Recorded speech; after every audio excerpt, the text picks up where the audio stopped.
देश की खबरों के साथ और इस वक्त की बड़ी और अहम जानकारी कोरोना से जुड़ी हुई प्रदेश से आपको बता रहे हैं। हिमाचल में कोरोना की रफ्तार लगातार बढ़ती जा रही है। बीते 24 घंटों में 1200 नए मामले सामने आए हैं। आपको ये जानकारी दे दें कि सक्रिय मामलों की संख्या 4186 जा पहुंची है।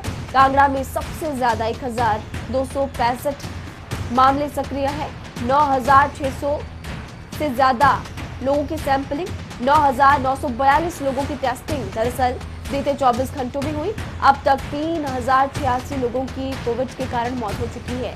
तो हिमाचल में भी बाकी राज्यों की तर्ज पर कोविड के जो केसेस हैं लगातार बढ़ते जा रहे। बीते 24 घंटों के आंकड़े जरा देखिए, 1200 नए मामले सामने आए हैं। इसके अलावा आपको ये भी बता दें कि एक्टिव केसेस की संख्या अब बढ़कर 4000 को पार कर चुकी है, 4186। ब्यूरो चीफ विकास शर्मा इस खबर पर ज्यादा जानकारी के लिए फोन लाइन पर जुड़े हुए हैं। विकास, संक्रमण की रफ्तार अब काबू नहीं हो रही और बीते 24 घंटों में 1200 केसेस और एक्टिव केसेस की संख्या 4000 के पार। बिल्कुल, देखिए, और इसके साथ ही जो 1200 नए जो मामले यहाँ पर रिपोर्ट हुए हैं पिछले 24 घंटे के दौरान, इसकी सबसे बड़ी वजह ये बताई जा रही है स्वास्थ्य विभाग की तरफ से कि सैंपलिंग जो है वो अब उसके अंदर तेजी लाई गई है।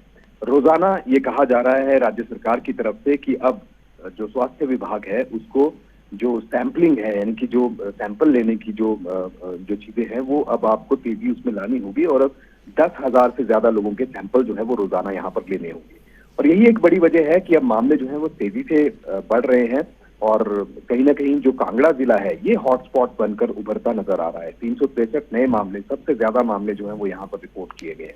सोलन में 124, हमीरपुर में 114 लोग संक्रमित हुए हैं, मंडी में 103 और इसी के साथ साथ अगर हम ठीक होने वाले लोगों की अगर बात करें तो 157 लोग ठीक भी हुए हैं पिछले 24 घंटे के दौरान। और अब कुल मामले जो हैं 4000 का आंकड़ा यहाँ पर पार कर चुके हैं। लेकिन राहत की बात यह है कि बहुत ज्यादा मौतें नहीं हुई, लेकिन बीते 24 घंटों में 2 लोगों की मौतें यहाँ पर हुई है।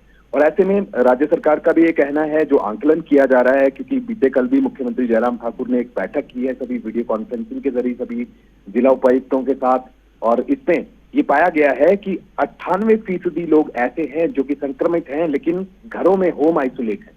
और ऐसे में जो अगर अस्पतालों की अगर बात करें तो ज्यादा लोग अस्पताल नहीं पहुंच रहे हैं, यानी कि गंभीर रूप से लोग जो है संक्रमण से पीड़ित नहीं है। ऐसे में आने वाले दिनों में किस तरह से संक्रमण को कम किया जा सकता है, किस तरह से लोगों को राहत दी जा सकती है, तमाम चीजों को लेकर बैठकों का दौर जो है वो नियमित रूप से जारी है। और ऐसे में बड़ा चिंता जो है वो इस बात को लेकर है कि आंकड़ा जो है वो लगातार बढ़ रहा है और अगर लोग आइडेंटिफाई हो रहे हैं, किस तरह से उनको उपचार किया जाना है, किस तरह से उनको किट्स जो है वो आने वाले दिनों में दी जानी है, इसको लेकर जो है अब जयराम ठाकुर जो है वो फील्ड में उतर चुके हैं। वो कह रहे हैं कि अब स्वास्थ्य विभाग जो है वो पूरी तरह से तैयार हो जाए, क्योंकि अब ब्लास्टिंग सिचुएशन जो है वो हिमाचल प्रदेश में हो रही है।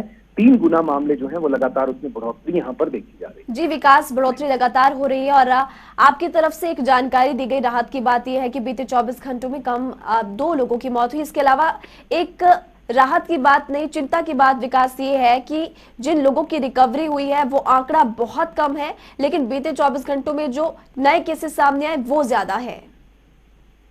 बिल्कुल, देखिए, नए केसेस इसी वजह से बढ़ रहे हैं क्योंकि सैंपलिंग जो है वो ज्यादा हो गई है, टेस्टिंग जो है उसकी स्पीड ज्यादा हो गई है। और ऐसे में अगर 10,000 का आंकड़ा ये टेस्टिंग अगर पार करता है, क्योंकि हम देख रहे हैं बीते 24 घंटों में भी लगातार टेस्टिंग की ओर जो है वो हिमाचल प्रदेश विकास, आगे बढ़ रहा है। टेस्टिंग लगातार बढ़ रही है, लेकिन एक सवाल ये भी है कि सैंपलिंग के अलावा क्या पर्यटकों की जो संख्या बढ़ रही है उसको भी एक मुख्य कारण माने? देखिए, क्योंकि बहुत कम ऐसे टूरिस्ट हैं जिनकी सैंपलिंग जो है वो यहाँ पर ली जा रही है, या वो बाहरी राज्यों से यहाँ पर आके, क्योंकि बड़े कम समय के लिए वो यहाँ पर आते हैं, 2 या 3 दिन के लिए आते हैं। जो लोग हफ्ते भर के लिए यहाँ पर आ रहे हैं और यहाँ पर आकर अगर बीमार होते हैं तो उनको टेस्टिंग के लिए जो है वो आगे लाया जाता है। लेकिन बहुत से ऐसे लोग हैं जो यहाँ पर आते हैं और अगले दिन या फिर 2 या 3 दिन यहाँ पर रहकर और फिर वापसी जो है वो यहाँ से कर लेते हैं। तो ऐसे में पर्यटकों को इसमें शामिल करना अभी तक नहीं पाया जा रहा है। हालांकि मुख्यमंत्री ये भी कहते नजर आए, संकेत जो है वो सीधे तौर पर उन्होंने ये दिए हैं कि अब RT-PCR और जो फुल्ली वैक्सीनेटेड का जो सर्टिफिकेट है वो अब दिखाना होगा। हालांकि इस बाबत बंदिशें जो है वो बॉर्डर्स पे अभी नहीं की गई है, लेकिन बॉर्डर्स पे किस तरह से चेक किया जाना है, किस तरह से आने जाने वाले लोगों का डेटाबेस जो है वो तैयार किया जाना है, क्योंकि हमने देखा पहली लहर और दूसरी लहर के दौरान जब कोरोना की लहर पीक पर थी, तो ऐसे में किस तरह के इंतजाम जो थे वो बॉर्डर्स पे किए गए थे। तुरंत क्वारंटीन करने तक के इंतजाम जो है वो किए गए थे। तो ऐसे में क्वारंटीन सेंटर्स जो है वो बनाए गए थे। आज होम आइसोलेशन में सबसे ज्यादा लोग हैं, जो अगर हिमाचल वासियों की हम बात करें, जो टूरिस्ट हैं, अगर वो यहाँ पर आते हैं तो उनको नजदीकी अस्पताल में जो है वो वहां पर अगर संक्रमण पाया जाता है तो उनको वहां पर आइसोलेट किया जाएगा। ऐसे में आने वाले दिनों में थोड़ी सतर्कता जो है वो जरूर बरतनी होगी, क्योंकि टूरिस्ट सीजन भी चल रहा है। ऐसे में बड़ी अर्थव्यवस्था है, ये अर्थव्यवस्था प्रभावित ना हो, इस बात का भी ख्याल रखा जाना है। तमाम चीजों को लेकर राज्य सरकार तैयारी जरूर कर रही है, दावे जरूर कर रही है, लेकिन धरातल पर ये कितनी उतरेंगी ये देखना होगा। बिल्कुल देखने वाली बात ये होगी, क्योंकि बैठकों का दौर जारी है, नियम बनाए जा रहे हैं, पाबंदियां बढ़ाई जा रही है, लेकिन ग्राउंड पर इनका कितना पालन होता है देखने वाली बात। इस खबर पर नजर बना कर रखिएगा। शुक्रिया इस तमाम जानकारी के लिए विकास शर्मा। तो आपको बता दें कि अब तक 3086 लोगों की कोविड के कारण हिमाचल प्रदेश में मौत हो चुकी है और ये रफ्तार अब थमने का नाम नहीं ले रही, क्योंकि राज्य में अब एक्टिव केसेस की संख्या भी 4000 को पार कर चुकी है।